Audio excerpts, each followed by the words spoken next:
Yo, what's going on, everybody? It's Popular Stranger. We got a real quick video for you guys today. We're going to go over the best solo challenges for passing yards and passing touchdowns. MUT 24 is filled with these field passes that have objectives where you need to accumulate either touchdowns or passing yards, and we're going to show you some solos that you can do that will get these done quicker. Now, of course, when it comes to the competitive pass, these things will not apply because you need to be doing them in either head-to-head or solo battles, but solo battles can be played on the easiest difficulty as it stands right now, so you can always load into one of those to farm yards and touchdowns, whether it's through the air or on the ground. But as far as solos go for like the season 1 field pass, and this will likely hold true for season 2, 3, 4, etc., we got the headliners field pass right now. Let's go through the solo. So we'll start with passing touchdowns. This is if you need touchdowns but you don't really care about the yards. The best one as it stands right now is going to be Legends Week 1, and I'm sure there will be more solos coming out going forward that will probably be easier, but for right now the closest to the end zone is going to be this Devin Hester Week 1 challenge. It puts you on the 45-yard line,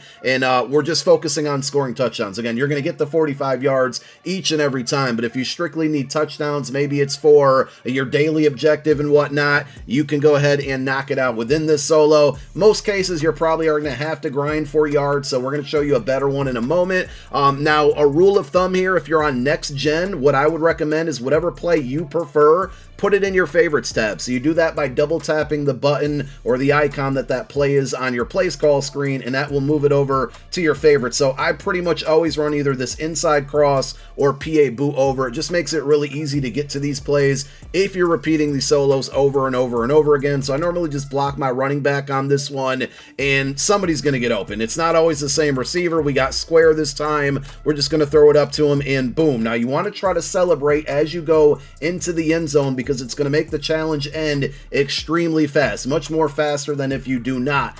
So next, if you're just farming or trying to do this to replay to get stats, you're going to go to replay challenge, down to play game, and this is why I like the favorites tab. You can always go to recent, but I like the favorites tab because you can get to it really quick here. Again, I'm just going to block my running back. We're going to go ahead and snap the ball. This time I'm not going to celebrate into the end zone because I want to show you how long it takes. And some of you probably already know this, but look how long it takes now for me to try to get to that replay screen when you don't celebrate. You got to sit through this long, drawn-out animation, and it can get annoying. And if you're trying to get things done quickly, this is not going to help you. But overall, Week 1, Devin Hester solo, as it stands right now, and of course, we'll drop an update.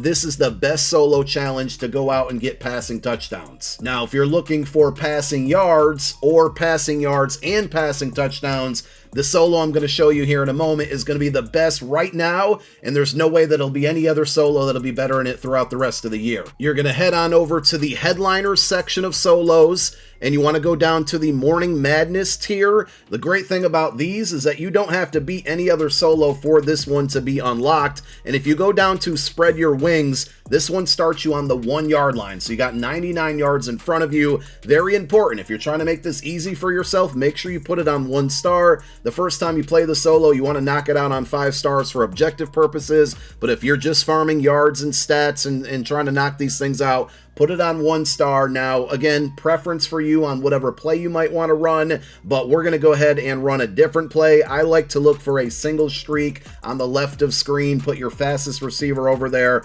That's why I have this inside cross as one of my favorited plays there, and I use this all the time. Now, put a fast receiver over there. Don't panic. Don't worry about getting sacked here. Just step up in the pocket. Sometimes the safety will come over to help, but just look how slow he is. And then remember to celebrate. Hold down R2 and L2 plus X on PlayStation, right trigger, left trigger, and A on Xbox to celebrate into the end zone. And again, notice how quick it gets us to this replay challenge screen, and then we're just going to wash, rinse, repeat. I'm going to go to the recent tab after I hit play now. We don't even have to block anybody on this one. We're going to snap the ball. No safety help over the top should make this a lot easier, and then we're just going to run in the end zone. You can spam R1 or right bumper on Xbox, and that will make you run faster. And again, don't forget to celebrate as you go into the end zone. And those, as it stands right now, today, we'll do an updated video if we need to, are the best solo challenges for passing yards and passing touchdowns.